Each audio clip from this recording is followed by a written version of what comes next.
philosophy about the world than anybody I've met. And the Mr. first Flicker. real major event for me was when Class Jack Kerouac on the road onto me, which really changed my life.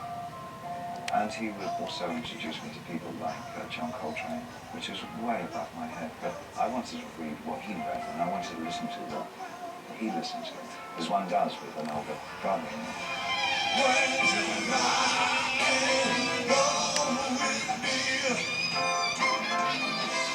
No one else I'd rather be. Nobody here can do it for me. I think Terry probably gave me the greatest service